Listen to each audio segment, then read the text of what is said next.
ਸਤਿ ਸ਼੍ਰੀ ਅਕਾਲ। ਤੁਸੀਂ ਜੁੜੇ ਹੋਏ ਹੋ ਪੰਜਾਬੀ ਰੇਡੀਓ ਯੂਐਸਏ ਦੇ ਨਾਲ ਤੇ ਮੈਂ ਹਾਂ ਪ੍ਰਵੀਨ ਸ਼ਰਮਾ ਲੈ ਕੇ ਹਾਜ਼ਰ ਹਾਂ ਪ੍ਰੋਗਰਾਮ ਖਬਰ ਤੇ ਨਜ਼ਰ। ਖਬਰ ਤੇ ਨਜ਼ਰ ਪ੍ਰੋਗਰਾਮ ਦੇ ਵਿੱਚ ਕਈ ਅਹਿਮ ਤੇ ਕਈ ਖਾਸ ਖਬਰਾਂ ਨੂੰ ਲੈ ਕੇ ਚਰਚਾ ਕਰਨ ਦੇ ਲਈ ਜੁੜ ਚੁੱਕੇ ਨੇ ਪੰਜਾਬ ਤੋਂ ਪੱਤਰਕਾਰ ਦੀਪਕ ਸ਼ਰਮਾ ਚਨਾਰਥਲ ਜੀ। ਸ਼ਰਮਾ ਜੀ, ਸਤਿ ਸ਼੍ਰੀ ਅਕਾਲ। ਸਵਾਗਤ ਹੈ ਜੀ ਪੰਜਾਬੀ ਰੇਡੀਓ ਯੂਐਸਏ ਤੇ।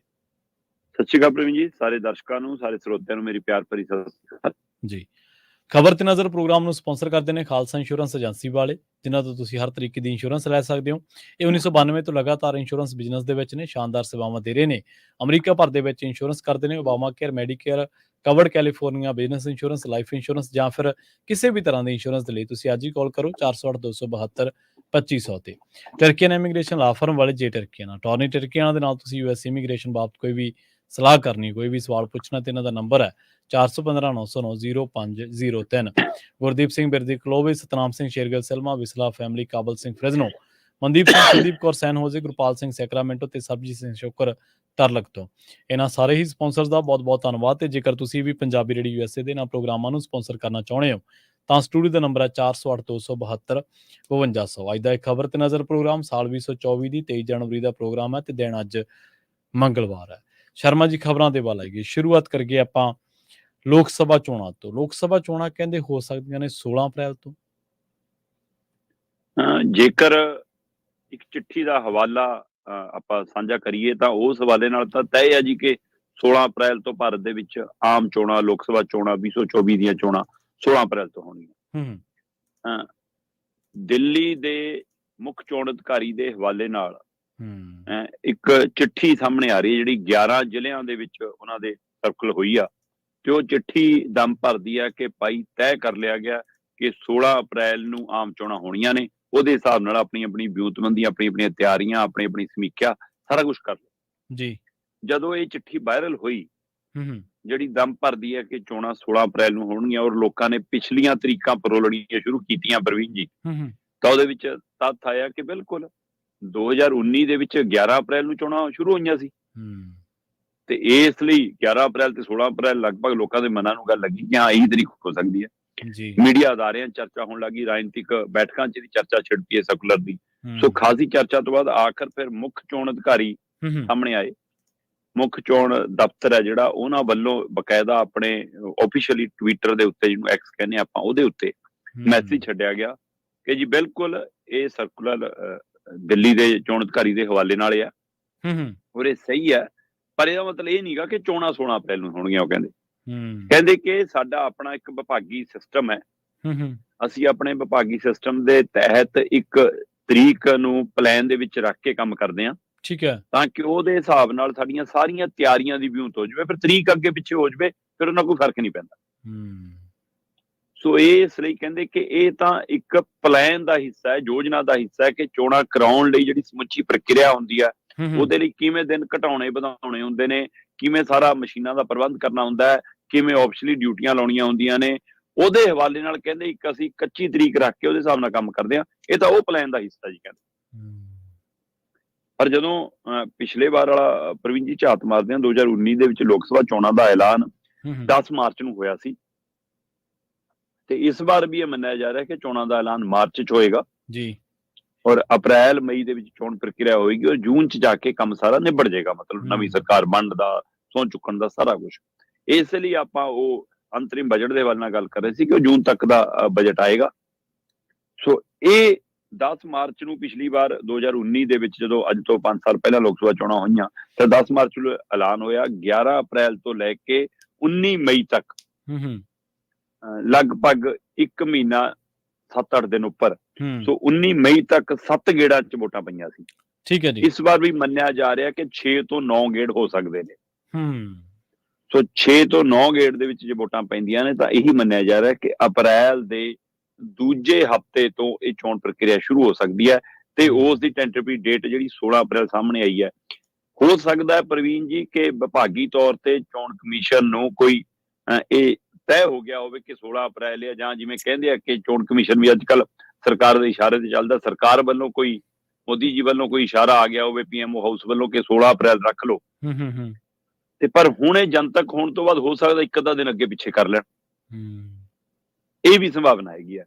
ਪਰ ਇਹ ਗੱਲ ਸਪਸ਼ਟ ਹੋ ਗਈ ਹੈ ਕਿ ਇਹ ਕਿਹਾ ਜਾ ਰਿਹਾ ਕਿ ਸਾਡੇ ਪਲਾਨ ਦਾ ਹਿੱਸਾ ਹੈ, ਸਾਡੀ ਯੋਜਨਾ ਦਾ ਹਿੱਸਾ ਹੈ ਚੋਣਾਂ ਸ਼ੁਰੂ ਹੋਣ ਤੋਂ ਲੈ ਕੇ ਖਤਮ ਹੋਣ ਤੱਕ ਦਾ ਪੂਰਾ ਚਾਰਟ ਬਣਾਉਣ ਦੇ ਲਈ, ਪੂਰਾ ਪ੍ਰਬੰਧ ਕਰਨ ਦੇ ਲਈ ਅਸਲ ਤਜਵੀਜ਼ ਚੋਣ ਸ਼ਡਿਊਲ ਜਦੋਂ ਜਾਰੀ ਹੋਊਗਾ ਕਹਿੰਦੇ ਤਦੇ ਸਾਹਮਣੇ ਆਊਗੇ। ਤਾਂ ਸਾਡਾ ਆਫੀਸ਼ੀਅਲੀ ਕੰਮ ਸੀ, ਜਿਹੜੀ ਚਿੱਠੀ ਬਾਹਰ ਆ ਗਈ ਤੇ ਇਸ ਲਈ ਸਾਨੂੰ ਇਹ ਸਫਾਈ ਦੇਣੀ ਪਈ। ਕਹਿੰਦੇ ਅਸਲ ਦੇ ਵਿੱਚ ਇਹ ਅਸਲ ਤਰੀਕ ਨਹੀਂ ਹੈ, ਜਦੋਂ ਕਿ ਪਾਰਟੀਆਂ ਵੱਲੋਂ ਮੰਨਿਆ ਜਾ ਰਿਹਾ ਕਿ 16 ਨਹੀਂ ਤਾਂ 2 ਦਿਨ ਅੱਗੇ 4 ਦਿਨ ਅੱਗੇ ਪਿੱਛੇ ਭਾਵੇਂ ਹੋ ਜਾਵੇ, ਪਰ ਇਹ ਲਗਭਗ ਤੈਅ ਹੈ ਕਿ ਸ਼ਡਿਊਲ ਜਦੋਂ ਬਣਦਾ ਤਾਂ ਪੂਰੇ ਪਲਾਨ ਦੇ ਨਾਲ ਬਣਦਾ, ਨਾ ਕਿ ਫਿਰ ਇੱਕ ਦੀ ਤਰੀਕ ਦੀ ਗੜਬੜ ਹੋ ਜਾਵੇ, ਫਿਰ ਔਖਾ ਹੁੰਦਾ।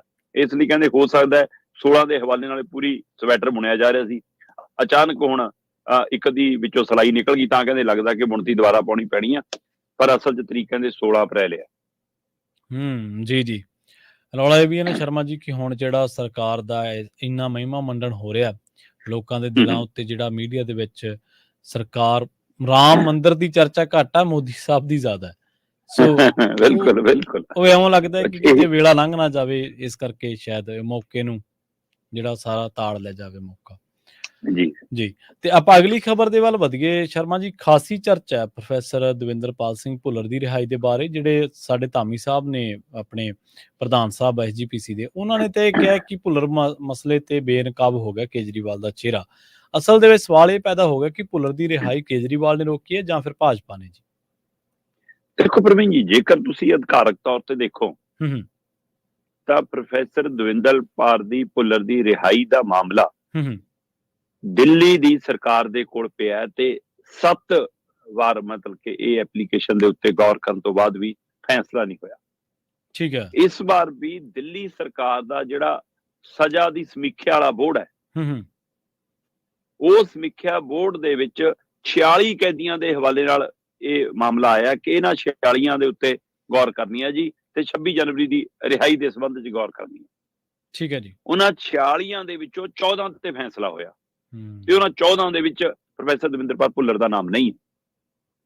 ਪ੍ਰੋਫੈਸਰ ਦਵਿੰਦਰਪਾਲ ਭੁੱਲਰ ਨੂੰ ਬੰਬ ਧਮਾਕਿਆਂ ਦੇ ਮਾਮਲੇ 'ਚ ਫਾਂਸੀ ਦੀ ਸਜ਼ਾ ਹੁੰਦੀ ਹੈ। ਉਸ ਤੋਂ ਬਾਅਦ ਚਾਰਜੋਈ ਕਰਨ ਤੋਂ ਬਾਅਦ ਉਹ ਉਮਰ ਕੈਦ 'ਚ ਬਦਲਦੀ ਹੈ।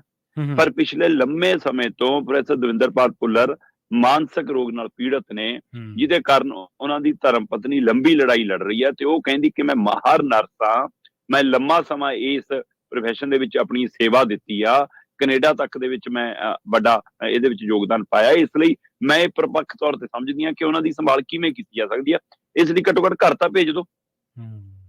ਤੇ ਪਰ ਉਸ ਨੇ ਨਿਰਾਸ਼ਾ ਵੀ ਪ੍ਰਗਟਾਈ ਪ੍ਰਵੀਨ ਜੀ। ਉਹ ਕਹਿੰਦੀ ਕਿ ਮੈਂ ਸਾਰੇ ਰਾਜਨੀਤਿਕ ਲੀਡਰਾਂ ਦੇ ਦਰਾਂ ਤੇ ਜਾ ਕੇ ਦੇਖ ਲਿਆ, ਸਵੈ ਲਾਰਿਆਂ ਤੋਂ ਮੇਰੇ ਪੱਲੇ ਕਿਸੇ ਨੇ ਕੁਝ ਨਹੀਂ ਪਾਇਆ। ਮੁੱਖ ਮੰਤਰੀ ਭਗਵੰਤ ਮਾਨ ਦਾ ਜ਼ਿਕਰ ਕੀਤਾ ਉਹਨਾਂ ਨੇ, ਤੇ ਕਹਿੰਦੀ ਮੈਂ ਇਹਨਾਂ ਕੋਲ ਵੀ ਜਾਇਆ ਤੇ ਹੁਣ ਕਹਿੰਦੀ ਮੇਰਾ ਕਿਸੇ ਲੀਡਰ ਕੋਲ ਜਾਣ ਲਈ ਜੀ ਨਹੀਂ ਕਰਦਾ ਜੀ। ਅੱਛਾ। ਉਹਨਾਂ ਦੀ ਪੀੜਾ ਨੂੰ ਵੀ ਸਮਝੋ। ਆ ਚਾਹੇ ਧਾਮੀ ਸਾਹਿਬ ਬਿਆਨ ਦੇਣ ਤੇ ਚਾਹੇ ਸੁਖਬੀਰ ਬਾਦਲ ਦੇਣ, ਚਾਹੇ ਅਕਾਲੀ ਬੋਲਣ ਤੇ ਚਾਹੇ ਆਪ ਵਾਲੇ ਦਮ ਭਰਨ ਕੇ ਅਸੀਂ ਕਰ ਰਹੇ ਹਾਂ, ਉਸ ਦੀ ਪੀੜ ਨੂੰ ਵੀ ਸਮਝੋ। ਸੋ ਇੱਕ ਪੀੜ ਇਹ ਨਹੀਂ ਹੁੰਦਾ। ਦੂਸਰਾ ਇਹ ਵੀ ਪੱਖ ਹੋਊਗਾ ਕਿ ਜਦੋਂ ਬਾਰ-ਬਾਰ ਡੇਰਾ ਸਿਰਸਾ ਮੁਖੀ ਨੂੰ ਪੈਰੋਲ ਮਿਲਦੀ ਆ, ਫਿਰ ਇਹ ਪੀੜ 'ਚ ਹੋਰ ਵਾਧਾ ਹੁੰਦਾ ਨਾ। ਇਹ ਸਾਰੇ ਹਵਾਲੇ ਨਾਲ ਹੁਣ ਜਦੋਂ ਇਸ ਵਾਰ ਦੁਬਾਰਾ ਮਾਮਲਾ ਇਹ ਆਇਆ ਤੇ ਅਕਾਲੀ ਦਲ ਨੇ ਇਹਨੂੰ ਪੂਰੇ ਜੋਸ਼ ਸ਼ੋਰ ਨਾਲ ਚੱਕਿਆ ਕਿ ਇਹਦੇ ਪਿੱਛੇ ਕੇਜਰੀਵਾਲ ਦੀ ਸਰਕਾਰ ਦੀ ਮਨਸ਼ਾ ਸਹੀ ਨਹੀਂ ਆ। ਪ੍ਰਵੀਨ ਜੀ ਦੱਸਣ ਵਾਲੇ ਤਾਂ ਇਹ ਦੱਸਦੇ ਨੇ, ਕਹਿੰਦੇ ਜੀ ਕਿ ਖੁਦ ਭਗਵੰਤ ਮਾਨ ਵੀ ਇੱਛਕ ਸੀ ਕਿ ਪ੍ਰੋਫੈਸਰ ਭੁੱਲਰ ਦੀ ਰਿਹਾਈ ਹੋ ਜਾਵੇ। ਠੀਕ ਹੈ।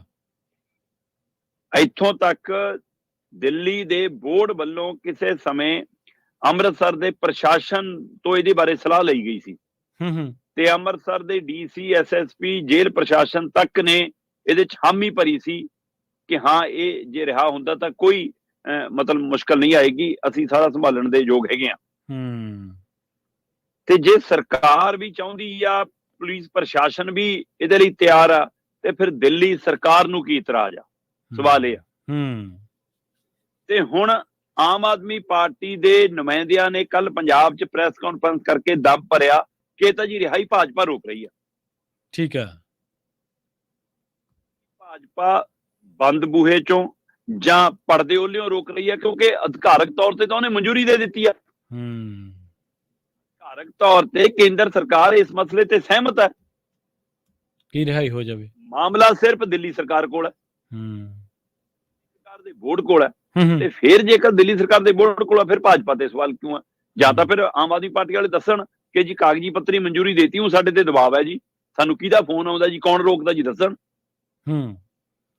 ਤੇ ਇੱਧਰ ਭਾਜਪਾ ਤੋਂ ਲੈ ਕੇ ਅਕਾਲੀਆਂ ਤੋਂ ਲੈ ਕੇ ਮੀਡੀਆ ਤੱਕ ਉਹ ਕਹਿੰਦੇ ਜੀ ਦਿੱਲੀ ਦਾ ਬੋਰਡ ਹੈ, ਦਿੱਲੀ ਸਰਕਾਰ ਦਾ ਬੋਰਡ ਹੈ, ਤੇ ਇਸ ਬੋਰਡ ਨੇ ਫੈਸਲਾ ਲੈਣਾ ਸੀ। ਜੇ ਉਹ 14 ਬੰਦਿਆਂ ਤੇ ਫੈਸਲਾ ਲੈ ਸਕਦਾ ਤਾਂ 15ਵੇਂ ਤੇ ਵੀ ਲੈ ਸਕਦਾ ਸੀ। ਸੋ ਫਿਰ ਇਹਦੇ ਵਿੱਚ ਭਾਜਪਾ ਦੀ ਭੂਮਿਕਾ ਕੀ ਹੈ? ਪਰ ਮਾਲਵਿੰਦਰ ਕੰਗ ਕਹਿੰਦੇ ਜੀ 7 ਮੈਂਬਰੀ ਬੋਰਡ ਹੈ, ਮੈਂਬਰੀ ਬੋਰਡ 'ਚ ਸਾਡਾ ਤਾਂ ਮੈਂਬਰ ਹੀ ਇੱਕ ਹੈ ਜੀ, ਸਾਡਾ ਇੱਕ ਮੰਤਰੀ ਆ, ਉਸੇ ਨੇ ਭੁੱਲਰ ਦੀ ਰਿਹਾਈ ਦੀ ਮੰਗ ਕੀਤੀ ਆ, 6 ਮੈਂਬਰ ਤਾਂ ਭਾਜਪਾ ਦੇ ਨੇ। ਸਵਾਲ ਇਹ ਹੈ ਕਿ ਪਰ ਸਰਕਾਰ ਤੁਹਾਡੀ ਹੈ, ਬੋਰਡ ਤੁਹਾਡੀ ਸਰਕਾਰ ਦੇ ਅਧੀਨ ਕੰਮ ਕਰਦਾ, ਫਿਰ ਉਹ 'ਚ ਭਾਜਪਾ ਦੇ ਮੈਂਬਰ ਕਿਵੇਂ ਨੇ ਜੀ? ਜੇ ਉਹਨਾਂ ਦੀ ਸਮਾਂ ਹੱਦ ਦਾ ਕੋਈ ਮਿਆਦ ਹੈ ਤਾਂ ਤੁਸੀਂ ਖੁੱਲ ਕੇ ਸਾਹਮਣੇ ਦੱਸੋ, ਉਹ ਪੱਖ ਲਿਆਓ। ਕਿਉਂ ਕੇਜਰੀਵਾਲ ਸਰਕਾਰ ਫਿਰ ਆਪਣਾ ਸਪਸ਼ਟ ਪੱਖ ਸਾਹਮਣੇ ਨਹੀਂ ਰੱਖ ਪਾਈ, ਅਜੇ ਵੀ ਲੋਕਾਂ ਦੇ ਭਰੋਸੇ ਤੇ ਖਰੀ ਕਿਉਂ ਨਹੀਂ ਉਤਰ ਪਾਈ ਇਸ ਪਹਿਲੂ ਤੇ?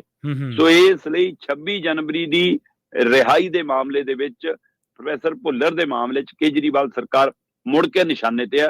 ਅਕਾਲੀ ਦਲ ਨੂੰ ਤਾਂ ਮੌਕਾ ਚਾਹੀਦਾ ਹੈ, ਕਿਉਂਕਿ ਅਕਾਲੀ ਦਲ ਜੇਕਰ ਇੰਨਾ ਸਿਰਦ ਹੁੰਦਾ ਹੈ ਤਾਂ ਫਿਰ ਜਦੋਂ ਭਾਜਪਾ ਦੀ ਸਰਕਾਰ ਸੀ ਦਿੱਲੀ 'ਚ ਉਸ ਸਮੇਂ ਕਰਵਾ ਲੈਂਦਾ ਸਾਰਾ ਕੁਝ।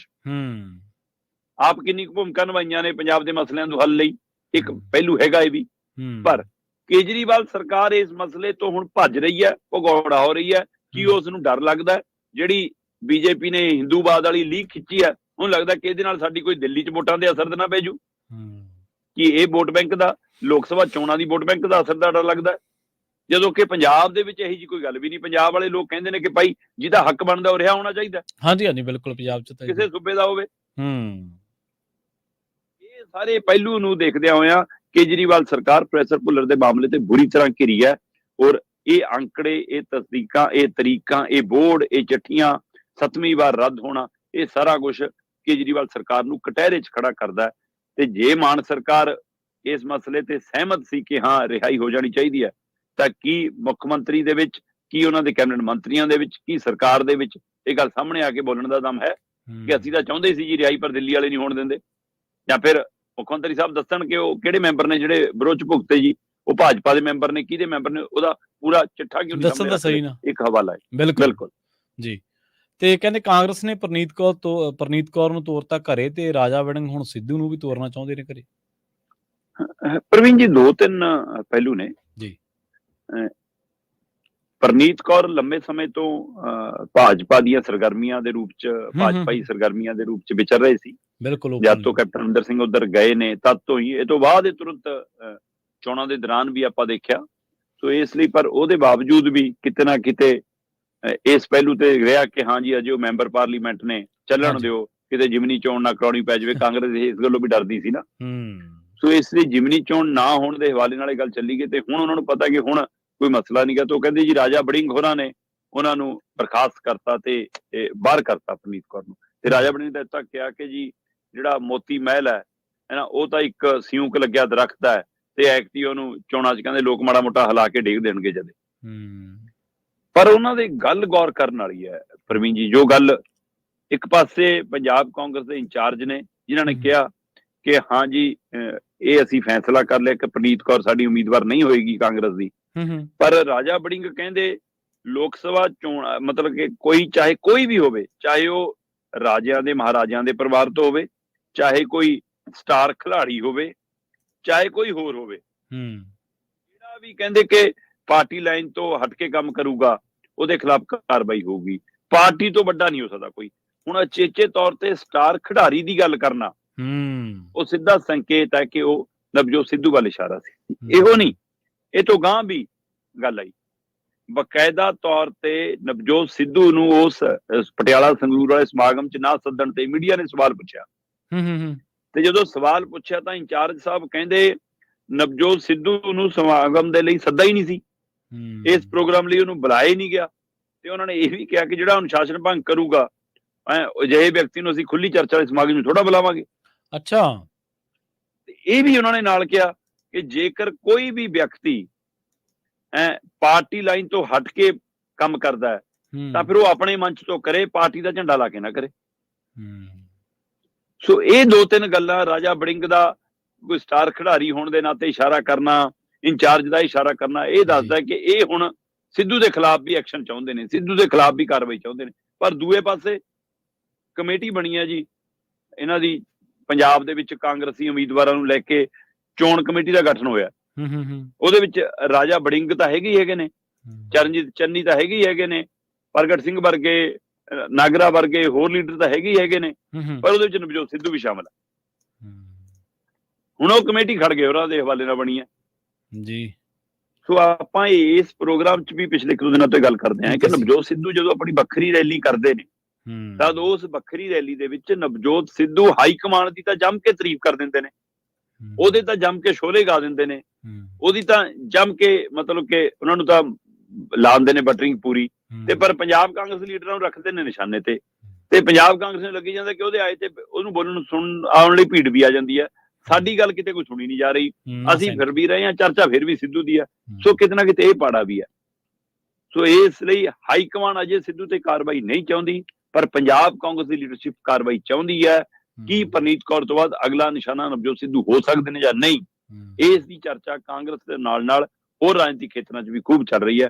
ਫਿਲਹਾਲ ਪਰਨੀਤ ਕੌਰ ਦੇ ਲਈ ਸਪਸ਼ਟ ਹੋ ਗਿਆ, ਜਿਹੜਾ ਬਹੁਤ ਦੇਰ ਪਹਿਲਾਂ ਹੀ ਸੀ ਉਹ ਰਸਮੀ ਤੌਰ ਤੇ ਹੁਣ ਹੋਇਆ ਕਿ ਭਾਈ ਪਰਨੀਤ ਕੌਰ ਇਸ ਵਾਰ ਕਾਂਗਰਸ ਦੀ ਟਿਕਟ ਤੇ ਚੋਣ ਨਹੀਂ ਲੜੂਗੀ। ਹੁਣ ਉਹ ਆਪ ਲੜਦੇ ਨੇ ਜਾਂ ਉਹਨਾਂ ਦੀ ਬੇਟੀ ਲੜਦੀ ਆ, ਉਹ ਭਾਜਪਾ ਦੇ ਚੋਣ ਨਿਸ਼ਾਨ ਤੇ ਉਸ ਪਰਿਵਾਰ ਚੋਂ ਇਸ ਵਾਰ ਕੋਈ ਨਾ ਕੋਈ MP ਤੁਹਾਨੂੰ ਪਟਿਆਲੇ ਚੋਂ ਲੜਦਾ ਨਜ਼ਰ ਆ ਸਕਦਾ। ਜੀ ਬਿਲਕੁਲ। ਤੇ ਅਗਲੀ ਖਬਰ ਦੇ ਵੱਲ ਵਧੀਏ ਸ਼ਰਮਾ ਜੀ, ਗੱਲ ਕਰੀਏ ਪੰਜਾਬ ਦੇ ਵਿੱਚ ਜਿਹੜੀ ਲਿੰਗਕ ਪਾੜਾ ਵੱਧਦਾ ਜਾ ਰਿਹਾ ਸੀਗਾ, ਗਿਣਤੀ ਘਟਦੀ ਜਾ ਰਹੀ ਸੀ ਕੁੜੀਆਂ ਦੀ, ਤੇ ਪੰਜਾਬ ਦੇ ਉੱਤੇ ਪੰਜਾਬੀਆਂ ਦੇ ਉੱਤੇ ਕੁੜੀ ਮਾਰ ਦਾ ਵੀ ਜਿਹੜਾ ਧੱਬਾ ਉਹ ਲੱਗਿਆ ਸੀਗਾ। ਹੁਣ ਕਹਿੰਦੇ ਸ਼ੁਭ ਸੰਕੇਤ ਨੇ, ਪੰਜਾਬ ਦੇ ਵਿੱਚ 1000 ਮੁੰਡਿਆਂ ਪਿੱਛੇ ਕੁੜੀਆਂ ਦੀ ਗਿਣਤੀ 916 ਹੈ, ਪਹਿਲਾਂ ਨਾਲੋਂ ਕੁਝ ਵਧੀਆ, ਪਰ ਹਲੇ ਵੀ ਸੁਧਾਰ ਦੀ ਕਾਫੀ ਉਮੀਦ ਹੈਗੀ। ਪ੍ਰਵੀਨ ਜੀ, ਕਾਫੀ ਸੁਧਾਰ ਹੋਇਆ ਹੈ ਜੀ, ਇਸ ਲਈ ਇਹਨੂੰ ਤੁਸੀਂ ਸ਼ੁਭ ਸੰਕੇਤ ਕਹਿ ਸਕਦੇ ਹੋ। ਹਾਂਜੀ ਹਾਂਜੀ। ਮੈਂ ਦੇਖ ਰਿਹਾ ਸੀਗਾ ਕਿ 2015 ਦੇ ਵਿੱਚ ਸਿਰਫ 5 ਜ਼ਿਲ੍ਹੇ ਅਜਿਹੇ ਸੀ ਜਿੱਥੇ 1000 ਮੁੰਡਿਆਂ ਪਿੱਛੇ 900 ਤੋਂ ਵੱਧ ਕੁੜੀਆਂ ਸੀ। ਠੀਕ ਹੈ ਜੀ। ਤੇ ਆ 2023 ਦੀ ਰਿਪੋਰਟ ਹੈ ਆਪਣੇ ਕੋਲ। 2023 ਦੇ ਵਿੱਚ 900 1000 ਪਿੱਛੇ 900 ਕੁੜੀਆਂ ਵਾਲੇ ਪੰਜਾਬ ਦੇ ਹੁਣ 18 ਜ਼ਿਲ੍ਹੇ ਹੋ ਗਏ। 5 ਜ਼ਿਲ੍ਹਿਆਂ ਤੋਂ 18 ਜ਼ਿਲ੍ਹੇ ਹੋਣਾ ਇਹ ਕੋਈ ਛੋਟੀ ਖਬਰ ਨਹੀਂ ਹੈ। ਸੋ ਇਹ ਸ਼ੁਭ ਸੰਕੇਤ ਹੈ। ਪਿਛਲੀ ਵਾਰ ਜਿਹੜੇ 5 ਜ਼ਿਲ੍ਹੇ ਸੀ ਜੀ, ਉਹਨਾਂ 'ਚ ਨਵਾਂ ਸ਼ਹਿਰ ਸੀ, ਜਲੰਧਰ ਸੀ, ਉਹਨਾਂ 'ਚ ਮੋਗਾ ਸੀ, ਉਹਨਾਂ 'ਚ ਫਾਜ਼ਿਲਕਾ ਸੀ ਤੇ ਉਹਨਾਂ 'ਚ ਮਾਨਸਾ ਸੀ। ਠੀਕ ਹੈ ਜੀ। ਸਭ ਤੋਂ ਵੱਧ ਜੇਕਰ ਕਿਤੇ ਕੁੜੀਆਂ ਸੀਗੀਆਂ ਪਿਛਲੀ ਵਾਰ ਤਾਂ 1000 ਮੁੰਡਿਆਂ ਪਿੱਛੇ ਮਾਨਸਾ 'ਚ 912 ਸੀ 2015 'ਚ ਜੀ। ਉਸ ਤੋਂ ਬਾਅਦ ਦੂਏ ਨੰਬਰ ਤੇ ਜਿਹੜੀ ਵਾਰੀ ਆਉਂਦੀ ਸੀ ਮੋਗੇ ਦੀ। ਮੋਗੇ 'ਚ 2015-16 'ਚ 1000 ਮੁੰਡਿਆਂ ਪਿੱਛੇ 910 ਕੁੜੀਆਂ ਸੀ ਤੇ ਉਸ ਤੋਂ ਬਾਅਦ 906 ਜਲੰਧਰ ਤੇ 906 ਹੀ ਫਾਜ਼ਿਲਕਾ 'ਚ ਤੇ ਨਵਾਂ ਸ਼ਹਿਰ 'ਚ ਪੂਰੀਆਂ 900 ਕੁੜੀਆਂ ਸੀ। ਬਾਕੀ ਸਾਰੇ ਜ਼ਿਲ੍ਹੇ 900 ਤੋਂ ਥੱਲੇ ਸੀ। ਪਰ ਜਦੋਂ ਹੁਣ ਅਸੀਂ ਅੱਜ ਦੀ ਤਰੀਕ 'ਚ ਦੇਖਦੇ ਹਾਂ ਤਾਂ ਪੰਜਾਬ 'ਚ 1000 ਮੁੰਡਿਆਂ ਪਿੱਛੇ 900 ਤੋਂ ਵੱਧ ਕੁੜੀਆਂ ਦੇ ਮਾਮਲੇ 'ਚ 18 ਜ਼ਿਲ੍ਹੇ ਨੇ ਤੇ ਪਿਛਲੀ ਵਾਰ ਸਭ ਤੋਂ ਵੱਧ ਜੇਕਰ ਕਿਤੇ ਸੀਗੀਆਂ ਤਾਂ ਮਾਨਸਾ 'ਚ 912 ਸੀ।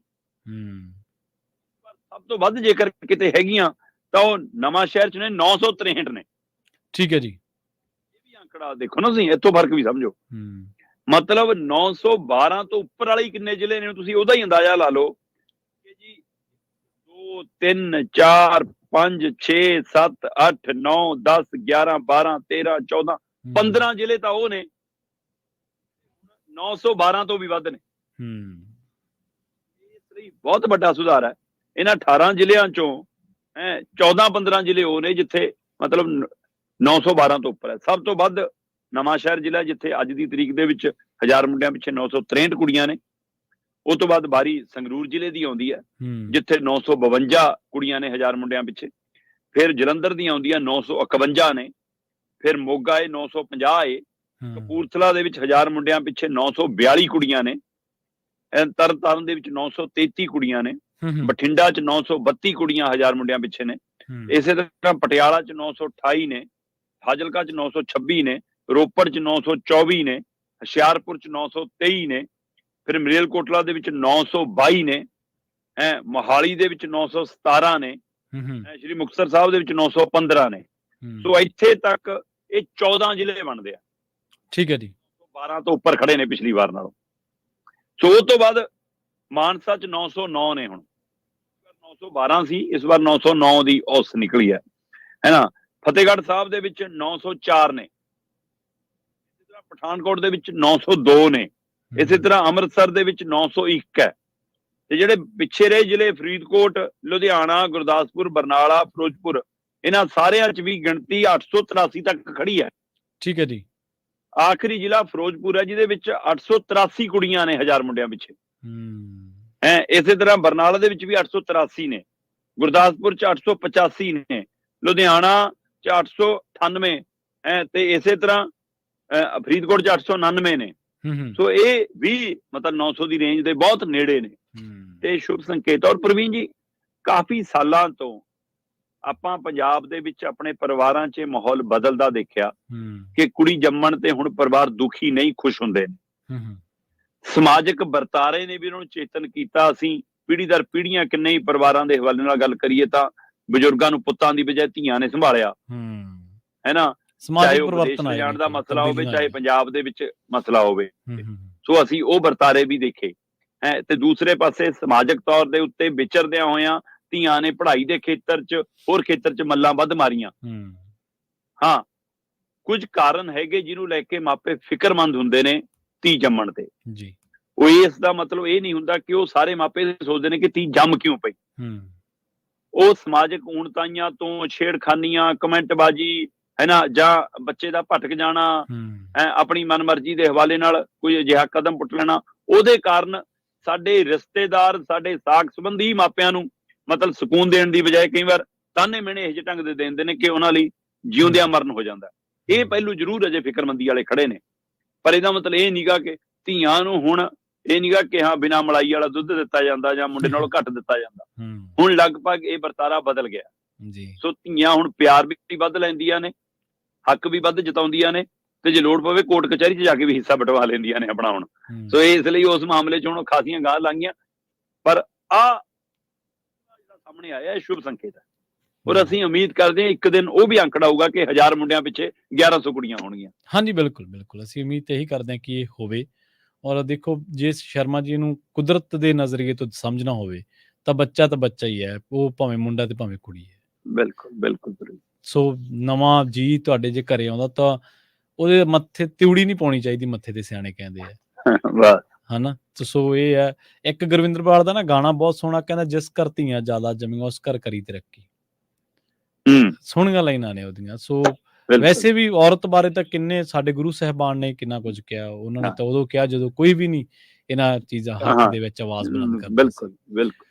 ਤੇ ਆਪਾਂ ਜਾਂਦੇ ਜਾਂਦੇ ਗੱਲ ਕਰੀਏ ਚੰਡੀਗੜ੍ਹ ਮੇਅਰ ਦੇ ਚੋਣ ਦੇ ਲਈ। ਕਹਿੰਦੇ 9ਵੀਂ ਤਰੀਕ ਦਾ ਐਲਾਨ ਅੱਜ ਹੋ ਜਾਊਗਾ। ਪਿਛਲਾ ਨਾਟਕ ਜਿਹੜਾ ਹੋਇਆ ਸੀ ਉਹ ਤੁਸੀਂ ਬਾਖੂਬੀ ਬਿਆਨ ਕੀਤਾ ਸੀ। ਕੀ ਲੱਗਦਾ ਸ਼ਰਮਾ ਜੀ? ਮੈਂ ਕੱਲ ਹੀ ਸੋਚ ਰਿਹਾ ਸੀਗਾ, ਮੈਂ ਕਿਹਾ ਹੁਣ ਚੰਡੀਗੜ੍ਹ ਮੇਅਰ ਦੀ ਕਦੇ ਕੋਈ ਗੱਲ ਹੀ ਨਹੀਂ, ਖਬਰ ਹੀ ਨਹੀਂ ਸੁਣੀ, ਕਿਸੇ ਵੈਬਸਾਈਟ ਤੇ ਨਹੀਂ ਦੇਖਿਆ।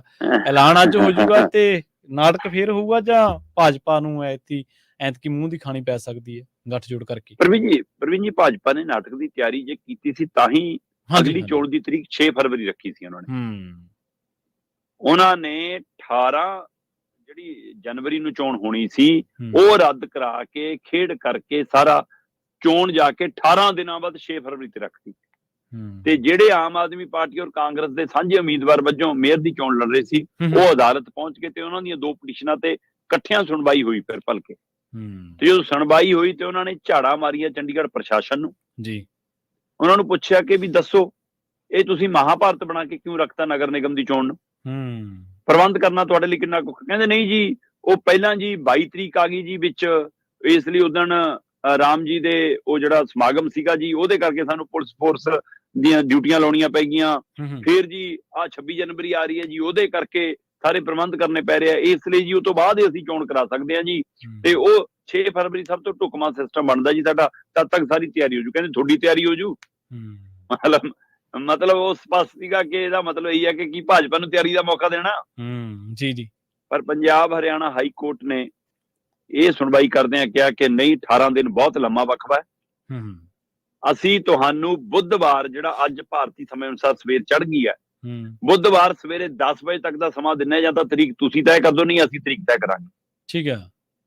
ਸੋ ਇਸ ਲਈ ਪ੍ਰਸ਼ਾਸਨ ਵੱਲੋਂ ਜਿਹੜੀ 6 ਫਰਵਰੀ ਤੈਅ ਕੀਤੀ ਗਈ, ਇਹਦਾ ਮਤਲਬ ਉਸ ਦਿਨ ਤੋਂ ਪਹਿਲਾਂ ਚੋਣਾਂ ਹੋਣਗੀਆਂ। ਔਰ ਅੱਜ ਪੰਜਾਬ ਹਰਿਆਣਾ ਹਾਈ ਕੋਰਟ ਦੇ ਵਿੱਚੋਂ ਤਰੀਕ ਦਾ ਐਲਾਨ ਹੋ ਜਾਊਗਾ। ਜੇਕਰ ਤਾਂ ਪ੍ਰਸ਼ਾਸਨ ਦੀ ਤਰੀਕ ਮਨਜ਼ੂਰ ਹੋਈ ਅਦਾਲਤ ਨੂੰ ਤਾਂ ਉਹ ਹੋਏਗੀ। ਹੁਣ ਇਹ ਦੇਖਣ ਵਾਲੀ ਗੱਲ ਹੈ ਕਿ 26 ਤੋਂ ਬਾਅਦ 28 ਦਿੰਦੇ ਨੇ ਜਾਂ 26 ਤੋਂ ਪਹਿਲਾਂ ਤਰੀਕ ਦਿੰਦੇ ਨੇ, ਮਤਲਬ ਹੁਣ ਕਿ 25 ਨੂੰ ਕਰਾ ਲੈਣਗੇ, ਇਸ ਲਈ 26 ਤੋਂ ਬਾਅਦ ਇਹ ਕਹਿਣਗੇ ਠੀਕ ਹੈ 26 ਤੋਂ ਬਾਅਦ 2 ਦਿਨ ਦੇ ਦਿਓ ਸਾਨੂੰ। ਸੋ 28 ਤਰੀਕ ਨੂੰ ਜਾਂ 29 ਤਰੀਕ ਨੂੰ ਵੀ ਚੋਣਾਂ ਹੋ ਸਕਦੀਆਂ ਨੇ, ਪਰ ਜੇਕਰ ਇਹ ਤਰੀਕ ਤੇ ਸੰਤੁਸ਼ਟ ਨਾ ਹੋਏ ਮਾਨਯੋਗ ਅਦਾਲਤ, ਫਿਰ ਉਹ ਆਪਣੀ ਤਰੀਕ ਦੇਣਗੇ। ਪਰ ਅੱਜ ਨਵੀਂ ਤਰੀਕ ਮਿਲ ਜਾਏਗੀ ਜਿਸ ਦਿਨ ਚੋਣਾਂ ਹੋਣਗੀਆਂ। ਫਿਲਹਾਲ ਆਮ ਆਦਮੀ ਪਾਰਟੀ ਤੇ ਕਾਂਗਰਸ ਇਹ ਮੰਨ ਕੇ ਚੱਲ ਰਹੀ ਹੈ ਕਿ ਜਿੱਤ ਅਜੇ ਵੀ ਸਾਡੇ ਕੋਲੇ ਹੈ। ਜੀ ਸ਼ਰਮਾ ਜੀ, ਇਹਨਾਂ ਖਾਸ ਖਬਰਾਂ ਤੇ ਖਾਸ ਜਾਣਕਾਰੀਆਂ ਦੇ ਲਈ ਤੁਹਾਡਾ ਬਹੁਤ ਬਹੁਤ ਧੰਨਵਾਦ ਜੀ। ਬਹੁਤ ਸ਼ੁਕਰੀਆ ਜੀ। ਪ੍ਰੋਗਰਾਮ ਖਬਰ ਤੇ ਨਜ਼ਰ ਨੂੰ ਇੱਥੇ ਹੀ ਸਮਾਪਤ ਕਰਾਂਗੇ। ਮੈਨੂੰ ਪ੍ਰਵੀਨ ਸ਼ਰਮਾ ਨੂੰ ਦਿੱਤੀ ਇਜਾਜ਼ਤ। ਜੁੜੇ ਰਹੋ ਪੰਜਾਬੀ ਰੇਡੀਓ ਇਸੇ ਦੇ ਨਾਲ। ਬਹੁਤ ਬਹੁਤ ਧੰਨਵਾਦ। ਸਤਿ ਸ਼੍ਰੀ ਅਕਾਲ।